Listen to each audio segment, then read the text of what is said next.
All right, great. Hi, everyone. Once again, thank you for staying back. My name is Akshay. I work with Rainmatter Foundation. I'll just give a quick 1-minute intro. I think so. Rainmatter Foundation is a philanthropy fund set up by the founders of Zerodha, and we are fairly new. We've just started earlier this year, and it's been about 6-7 months since I've been working with Rainmatter. And my role is that of a tech fellow there, where I consult with different nonprofits to kind of understand their need, as well as one sec, sorry. My audio is it being come on the Zoom? Sorry. I think I had muted my microphone. Just a sec. Okay.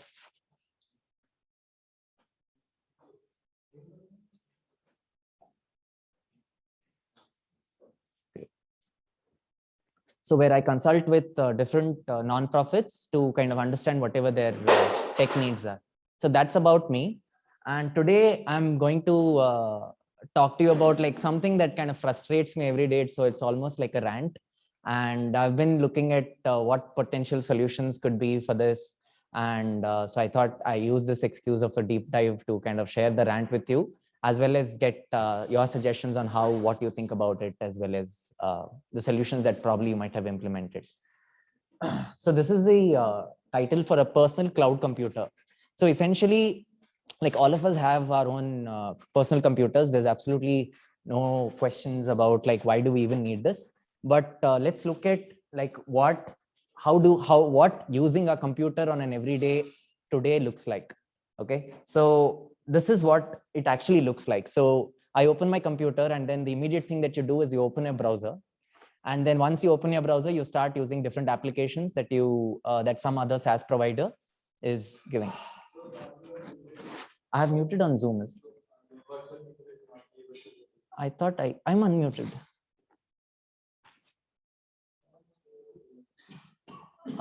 So can somebody confirm if they're able to hear me online? Which is Amresh or Sandeep, can you hear me? Yeah, I can hear you. I can hear you, Akshay. Yeah, Sandeep is able to hear. Thanks, Sandeep.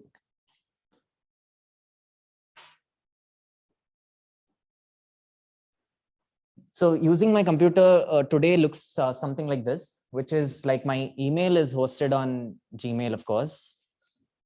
And then I'm on a Zoom call, so which is another service. Now Google Drive is there.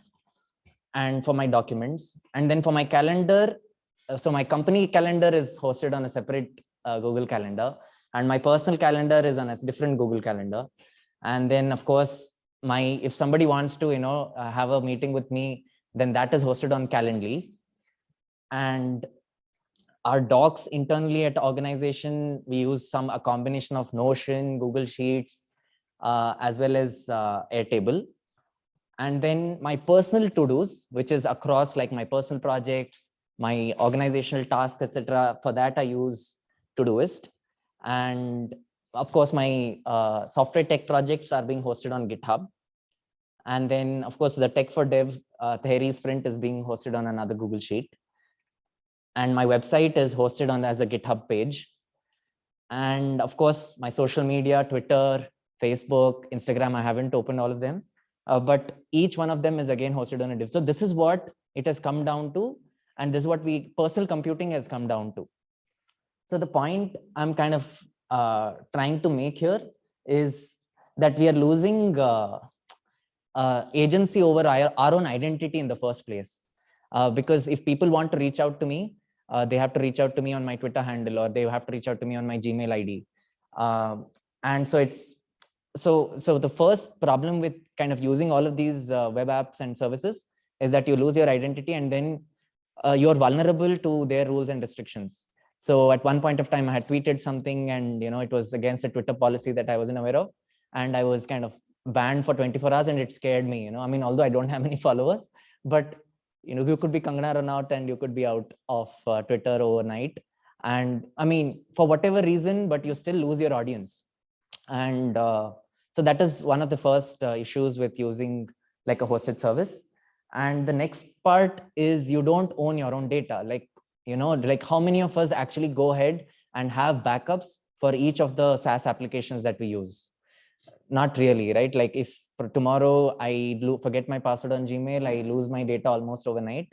And that is true for all of the services that we are using. So this becomes another problem. And vendor lock-in. So this is like, for example, we have a very classic example of WhatsApp versus SMS. Now, initially we had an open protocol where we could, anybody could, we had a standard ways of sending messages and reaching out to everyone. And today we have like almost a monopoly, and which one single organization is dictating almost how the pricing and everything, should happen across the world. And especially, and we are sensitive to it, particularly, with the Glyphic context as well, and how vulnerable as a nonprofit you could get if like you have a vendor lock-in into a certain channel of either communication or even like your own social media, as well as any other application for that matter.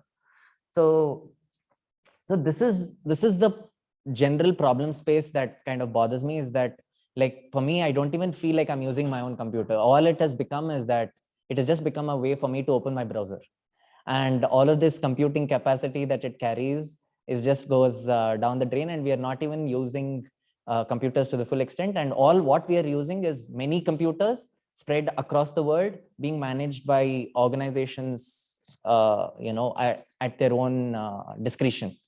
So this makes like this, what I feel is like you are not in power and you are not in control of your own data as well as your own identity, which I feel is problematic. So I've been thinking about this and trying to see what would be, like nice to have, like if we have to think about it.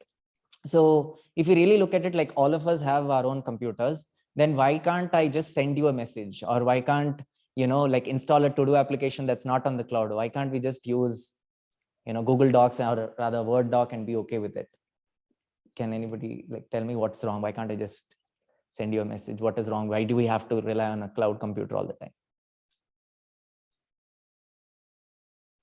Yes. Yeah, you can collaborate easily. But why can't you collaborate? Because somebody else can shut their laptop down and you cannot communicate to them. So the problem with us being able to just rely on our own computers all the time is just that it's not live all the time. It's just, we don't keep it on all the time. If we were to have this reliability that we're going to be connected all the time and it's going to be live, then potentially with peer-to-peer, we don't need a cloud computer. We could just reach out to our individual addresses. But that is still not the case. We want to shut down our systems and go back and not having to worry about being online all the time. That is where the whole picture of the cloud comes into the play. So I thought about this, what is my own personal wish list? So I felt like there is a need to have, like every single individual as well as an organization can have their own personal cloud computer that is yours. And then you could install applications like you install applications on your personal computer. Like if you want to work with documents, you download whatever, like Microsoft Suite or the open source suite. And then what if we could just install various applications that we use on an everyday basis on that cloud computer? But at the end of the day, you have, the control to kind of spin it up, choose a different cloud provider, as well as be able to install applications. Am I making sense so far? Any questions? Yes, fine. All right. So my wish list, personal wish list is that, so we need a system to manage our own individual cloud computer. And now what that system is going to be, what it's going to look like. Now the devs in the room can say, hey, wait, you can actually just spin up a AWS server or a DigitalOcean server and, have Linux on it. And you can potentially install, all of these applications, but you know the hassle of actually doing that. Right? I mean, only you need to have your own DevOps team or whatever, but it's not as straightforward. So how do we make this more accessible for every individual as well as an organization to have their own personal cloud computer? And so here are some of the features that I think such a system should have, which is you should be able to self-host, in the sense, if like you should be able to choose your own vendor, like your own cloud computer provider, like AWS, DigitalOcean, or any other service provider, and be able to install it on that system. And this will give you the freedom to move from one vendor to another vendor to avoid lock-in. That is one of the requirements of the system. The other one is domain name driven. So for example, today, instead of you sharing your pictures and asking your friends to follow you on twitter.com/your user handle or your email at gmail.com. It could be a domain name that you own, like coloredcow.com or rainmatter.org. Or so with this advantage, we can actually decide where we want to point that domain to, so that even so at the end of the day, if you don't like a particular vendor, etc., you can just point that domain name, like how we do it with the website hosting or even email provider, and still be able to move between systems. And it would be nice to have it as if it's based on some standard, so that then app developers can just follow that standard and make it easy for other people to kind of self-deploy the applications that you build. And all data rests with the user. So now today, like all the applications that you saw that I use, none of that data is actually with me, right? From my to-dos to my email, to my tweets, to my blog entries, none of that, because I don't control it. So it would be good for the user to have ownership of all the application data that they generate, so that they have full agency over it. And then apps are just view on data. So today apps are both the view as well as they're managing and holding a stack of the data. So this makes it difficult for you to move your photos from one system to another system. So if we look at apps just as how we look at them on the desktop itself, which is just a view, like your note application can be opened by your editor, it could be opened by your terminal, it could be opened by any other app. So apps are just view on data and interoperable. So your data from one database need not be locked to that application. It can be used across different applications. So this is like a nice to have feature list from a system that provides you to self-host your own personal cloud. Now, the good thing is there are existing solutions for this. And today we'll look at some of them, and I will do a deeper dive into one particular tool, which I have recently discovered. It's only been like 2-3 weeks, but it's been working really well for me. So I thought I could just share it with you. So let's look at some of the solutions that already exist in the market. And I would encourage like all the engineers at least and to just go and take a look at some of them and see if you want to give something a shot. So the first one is actually called Nextcloud. How many of you have heard of Nextcloud? Okay, great. So Lobo and Simon. So Nextcloud again, so it allows you to set up primarily as a replacement for your Google Drive. So you can set it up on your system. It's open source, and they have limited applications which kind of run on Nextcloud. But primarily, if you just want to replace your Google Drive, etc., there are already quite a few organizations using this as a replacement for G Suite. Not G Suite, but Google Drive in particular. So Nextcloud is available. And some of the shortcomings is that like they've got their own standard way of how you can need to build a Nextcloud application. So that I feel is kind of a bit of a shortcoming, but it's still very mature. I think they've been around for a few years now. And that's one of the solutions that's there. The other one is called Cozy.io. So they're relatively less known. I don't think have any of you heard of Cozy? Yeah, they're relatively less known. Nextcloud is so much more popular, but it's the same spirit, right? So Cozy.io, again, open source. You can set it up on your own system, and they've got a limited bunch of applications so far. So they've got a password manager, and they've got notes, and they've got a Cozy Drive as well, which is again the replacement of Google Drive. So both with Nextcloud as well as Cozy and some of the other applications solutions that we're going to look at, is each of them you can essentially set it up on your own server, almost available as a one-click deployment. But once you set it up, then you are free, right? You just have to pay for your server space, and you don't have to and every time I sign up for a new SaaS service as an org, there's this pressure that, oh my god, what is the per user pricing, and I don't want to pay $20 for my other colleague as well. So we end up sharing passwords, and it gets messier. But once you are self-hosting, then you're not restricted by this per user license, and essentially you're just paying for as much space as you use. So that is like also very convenient. Then there is another solution called Sandstorm. It's still like again lesser known than Nextcloud and Cozy, but it's the same spirit, like there are, all of these are different systems, and each one of them have their own standard of how you need to package your application to be able to run on their system. So they'll have a certain way of doing your database. So as a developer, let's say if you build or package your application on Nextcloud, or you package your application for Cozy, then it will not work on any other, you'll need a Cozy kind of setup to kind of make it work. So that I feel becomes a bit of a problem for this, but I'm glad that at least there are 3-4 players trying to experiment in the space where they want to give a personal cloud computer for every individual or organization. So this is another project that I'm also kind of personally excited about, Solid. How many of you have heard of Solid? This is being led by Tim Berners-Lee. So they are, because of the same concept, which is each person has their own pod, what they call is a pod, which is their own server.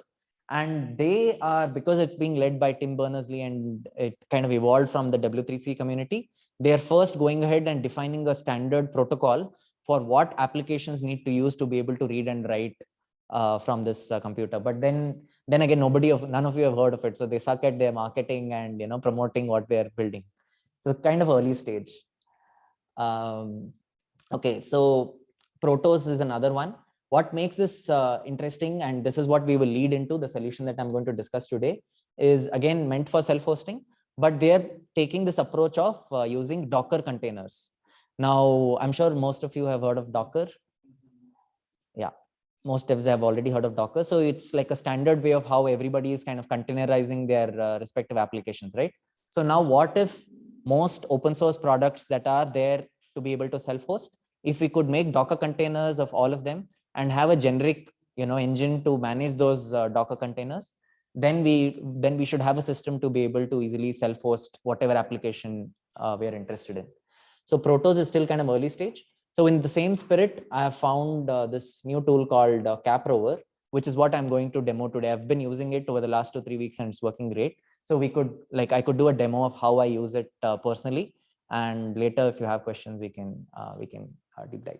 But what a Docker-centric approach rather than Nextcloud or Cozy or Solid even kind of allows is that, this is the GitHub awesome self-host page looks like. So for practically anything that you want to, practically anything that you can think of, right from games to file transfer to,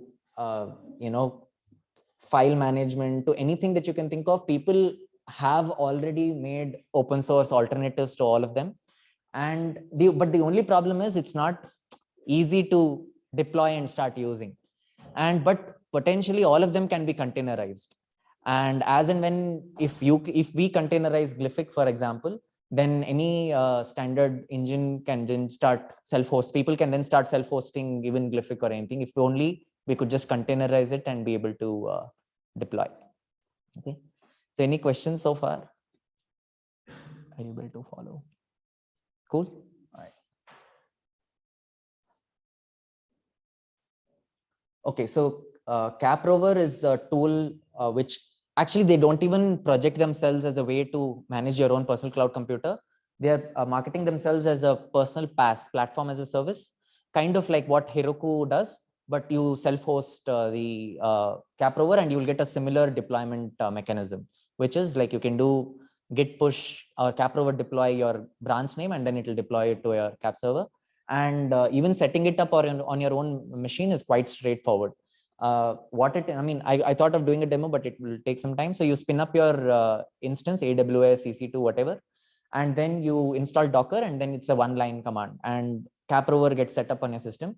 Once you set that up, you can also then post that point, you can start managing your server via a web interface. So this is what that web interface looks like. So this is the list of the applications that are currently running, on my system. So I've got a bigger instance which has got like 12 GB of RAM, and because I didn't want to kind of have face any issues, and on that I've been able to comfortably set up and deploy like 2 different instances of Neo4j, which is a graph database, I've got one instance of dgraph, which is another graph database. I'm hosting one of my applications that I had built, which is live in production. I've got a Postgres database, and I've got a SSH shell to be able to connect to it easily. As well as I've got NocoDB. Have you heard of NocoDB, which is this recent open source alternative for like Airtable? I've installed that as well. So what I'm trying to kind of show is that, so this is what I feel is like a good representation of my own personal computer on the cloud.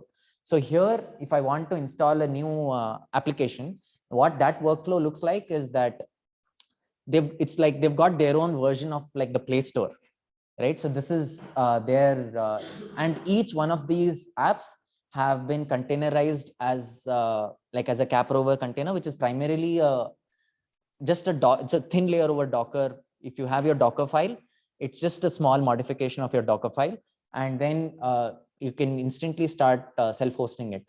So here, and I found most of the things that I've set up, like my Postgres database, as well as the NocoDB, etc., readily available as an installable container here. For example, let's say I currently have a Postgres database, and I want to install MySQL. So generally, people know how installing MySQL. Sometimes you have to look at the version, etc. But here you can as well just look it up as though it is just another app. If I search for MySQL, then there is MySQL, and you can just give it a name, and it will install on your system. Okay. And but just before that, I also wanted to show you. So your public applications, right? Applications that you want to host and make it live. You can also manage your DNS, HTTPS, managing your certifications, and even configuring reverse proxy with Nginx. So these things it manages out of the box. So you don't, for every new application that you want to deploy, you don't have to say, okay, fine, go and change meddle with your Nginx config, nothing of that sort. So you can just say enable HTS with just a single button, and it goes live right away. And if you want to point any other domain name, you just say that, okay, I want to also be able to host this application on listtweet.com. This is one of the applications I run. And enable HTTPS, it just manages the certifications and everything for you. So this, as a dev who wants to kind of focus on just being able making my app live and not having to worry about DevOps, this becomes like so much more easier. In fact, like Caprover has got their ideal description for who their user base is like, and I actually fit most of them. So for example, they say, does not like spending hours and days setting up a server, build tools, and sending code to server. Who can relate to this? And a developer who uses expensive service like Heroku and is interested in reducing their costs. Most of us who were on that stack. And then a developer who enjoys a platform where installing MySQL and MongoDB on their server would be so much more easier if you had to just click on a drop down rather than going and writing commands on the terminal. And a developer who likes to enjoy the power of Docker and Nginx without having to learn them in detail. So that is me. So yeah. So that is what I've been able to say. I don't really understand Docker in depth, but it just enough to be able to know. I know that you can containerize your application and deploy. So that workflow has been working great. So just as a demo, what we'll do is, so currently, if you look at the apps that I'm running, I'm running this application called NocoDB. Okay, so Airtable, I'm sure most of you have used Airtable, right? How many of you have used Airtable? Gautam has used, and yeah, okay. So NocoDB is like an open source equivalent for that, and I have set it up on my system. So once you deploy an application, and if you want to use it, now you see that my current instance of NocoDB, right? It's actually hosted on my own domain name. So it's noco.apps.conti.io. That is my domain name that I run.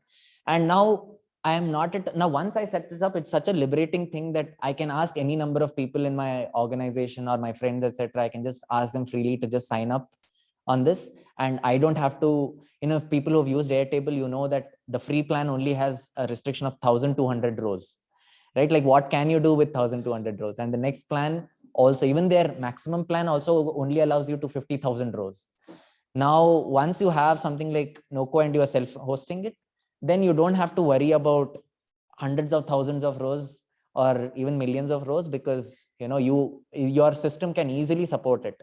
And you don't have to worry about like privacy. Of course, you have to take backups because you're managing your own server, but that can also be simplified. So I just wanted to show you, like, these are some of the tables. I'm just getting started, and I've just entered this data.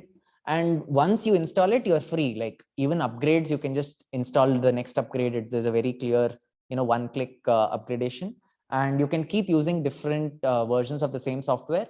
And now there are two advantages here. One, the end user gets full control over their where their application is hosted. They have full data ownership. And as a developer, you are actually free from having to do any DevOps, because they are running it on their own servers. All you have done is containerized your application, and you don't have to worry about is it breaching their privacy or etc. Of course, as long as you've containerized your application well and you've taken care of that security, you're free from having to do all of this massive scaling as and when you get millions of users, because for you it is just the same. So the kind of advantage that mobile app developers have, where once they ship to the Play Store, they're done, or at least many of them, we kind of get the same kind of experience as devs. So just as a way to kind of demonstrate the ease of this, so here to install NoCodeDB, all I had to do is give it a database URL, as well as give it a secret. I mean, this is just a random string. So now what I'll do is NoCodeDB supports any relational database. So we'll see how the same application that is live and running will swap Postgres with MySQL, and NoCodeDB should be working as it is. And we'll see the developer experience of doing this exercise on Caprover. So I go to install new application, and I want to set up MySQL. So I search for MySQL and I select this. I just have to give it a name. So I'll just give it MySQL, and I have to enter a root password. That's it. So I just have to give it a root password and give it a name. So usually this is the same kind of experience that Heroku gives for most one-click apps. So it will just be a simple form that are needed for you to get that app running. So I'll just set it up as root password. I mean, not the recommended password, but just for testing. And you say deploy. And this pulls the official MySQL Docker container. And it is right now deploying it on your own on your own system. And all of this without having to kind of touch the terminal at all. So it's ready. And it says, though, this is what its ID going.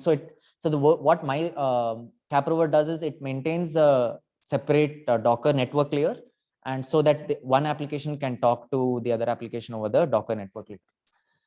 So this is what its address is, and this is how it's available. So I finished this. So now you can see that the MySQL instance is also available as one of the applications hosted on my Caprover instance. So now I go to my NoCodeDB and go to this app config. And now instead of the Postgres database, I swap it with the MySQL one. So just for convenience, I have saved it. So let me just open that up. Before that, let me just quickly look at the address of my MySQL table. So it's Captain MySQL DB. All right.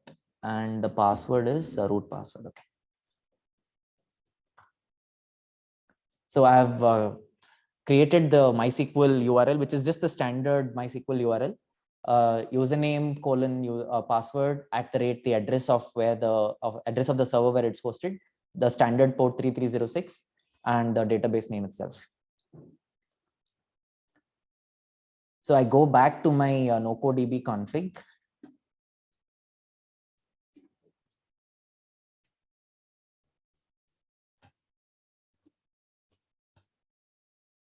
So far, so this particular instance right now has all of these tables, right? So right now we've just installed a fresh MySQL instance, so that should not have any of these tables. So that's how we're going to, verify that.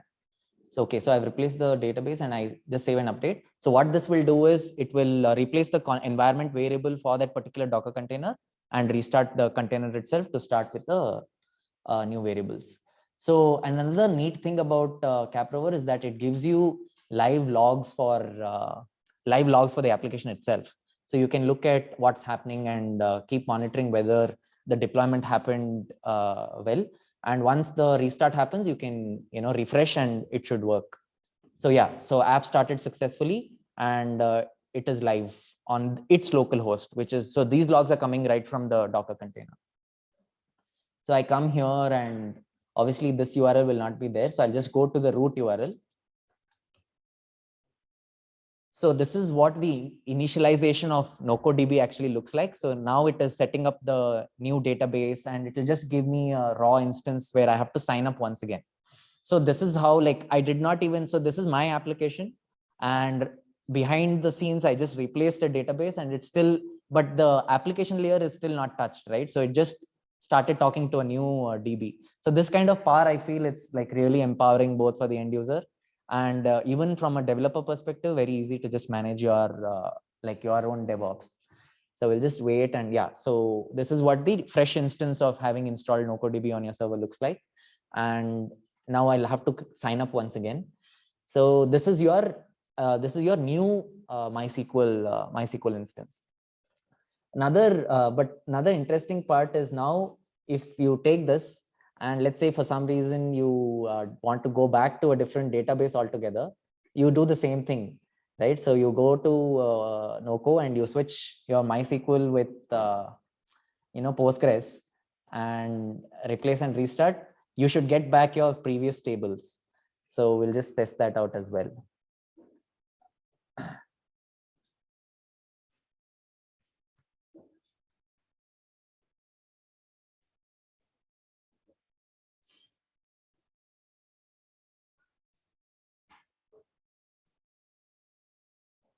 So it is now kind of replacing the MySQL config with the Postgres config.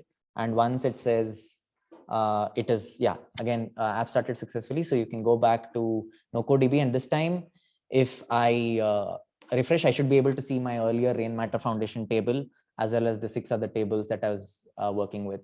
And all of this without even logging out. So I was able to kind of swap different databases without even logging out of my session, because I'm using the same config file. So this was like, and all of this without touching the terminal, right? So I felt like from a person who really did not really enjoy that part. So it was like kind of hard for me to do that bit. So this has been like kind of a very pleasant experience. So now, so what does this mean as a developer? What can we do? How can we leverage? So for that, I just captured a few summarizing points. So yeah, so the advantages of Caprover is all open source and Docker-based deployments like we saw. So if you just containerize, and there are plenty of already available standard Docker containers, so you can just, and their images already are available. I recently submitted a PR to the Play Store that they have for a graph database that was not existing, and it's now available for everyone. It's fairly straightforward. And you can host multiple apps and database. Like imagine today, like for any org, I'm sure you are subscribing to at least 3 or 4 different, Notion, Google Drive, email suite, etc.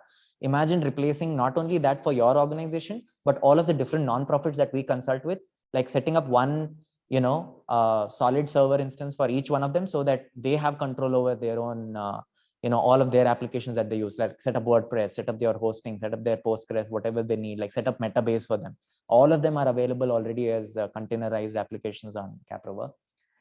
And web-based DevOps, which I feel is like super convenient. And you can also just have a one-click backup of all of the images that you're currently running on your system. You can have a one-click backup of that, so that in case your server goes down, you can use that config to recreate all of the existing images with the same username, password, and all of the config details. It's already there on Caprover. And finally, yes, so I would highly encourage all of the developers to start thinking in terms of how do we build applications for our end users to be able to self-host for obvious reasons. Like one is, of course, no DevOps, but it will give them full agency of their own data as well as full control. So check out some of the other self-host solutions like, Nextcloud, Cozy. I'm happy to share the links with you. And like Dockerize your applications. Most of you might already be doing it. If not, I think there are now multiple reasons for us to do it. And allow partner organizations to self-host. Like, can I set up like a Caprover instance to like an NGO, so that they can start using their Excel sheet but not having to pay for other. So you can think about, can we set up like a Nextcloud instance for our nonprofit, so that their costs are saved. And of course, they have privacy, data ownership, all of this. And yeah, check out Caprover for your personal side projects as well. It makes your DevOps so much more easier. All right, that's it from me. I hope you were able to get something. Okay.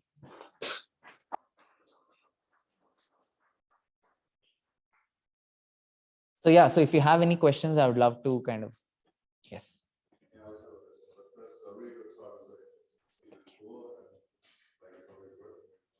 I was wondering, who do you think is like the targeted user?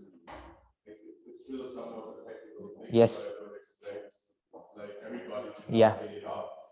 But also, I don't really see like how is it automatable for developers to actually like deploy things on it and run stuff on a bigger scale. So yeah, so I think you're right. So right now the target audience is not like, I can't, assume like for my mom, to go and start set up because it's not accessible right now. I think the target audience for this is still developers who are like can do DevOps, but they are kind of reluctant because they don't want to deal with servers. They're more like, I just want to build my application and focus on my app code. So I think that is the real target audience for Caprover, and they've captured it beautifully on their thing. So it will still require some tech dev experience, but I think that is where we should take inspiration from what Caprover is trying to do and provide a similar experience for anybody, which is like, can we create, and I think I'm personally interested in kind of providing that as a service where any end user can sign up and they just see the Play Store, where they just look at, okay, I just want Google Sheets, or I just want, an Airtable on my computer. And we just give that level of abstraction for them, where they don't have to worry about, setting up root passwords on, they don't have to worry about Docker containers. So I think that is worth pursuing as like a dev interest. And I think there is going to be competition. So like Nextcloud probably provides that service, right? So you sign up just as any user just as you sign up for any other application. So, but Caprover is still not there. The audience for Caprover is still devs. But I think I'm interested in kind of taking that as a challenge, but build a person computer as a service for other people, but built on a standard like Caprover, so that they can then move from one provider to another provider. So that is like a to-do for the devs. And in terms of scaling, there are limitations because Caprover right now doesn't support like a system like Kubernetes, but they do support Docker clusters itself. So if your application just requires more instances of your app server, that is very easy to scale with it, where you can just give connections to spinning up new instances, and it does auto scaling by itself based on your criteria. But it doesn't do that if your Docker has persistence, which is like if you have a database or if you have persisted volumes. So that auto scaling is not there on Caprover yet. But I think yes. So if you need more instances of your app servers, etc., that scaling can be done with multiple clusters, and it already supports it by default. But I like the abstraction. So hopefully, as the product becomes more mature, or it would be great, because I also don't want to think about scaling. Yeah. Yes. How does it look with automation, like for doing DevOps as a developer, developing your own tool? Like if you said like developing Bitbig, you would probably have like 10 instances of Bitbig running simultaneously. That should be easy to start and stop, even potentially automated. Is this already working? Sorry, I didn't get the question. Okay, so my idea is like, okay, you can set it up that easily, it's nice, but you still have to do it manually.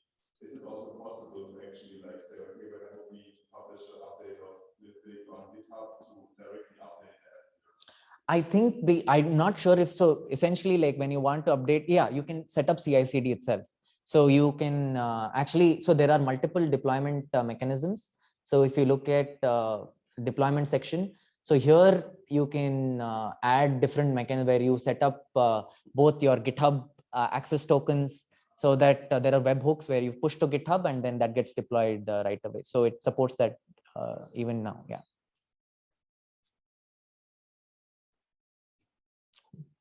All right. That's for me. Thank you once again. Yeah.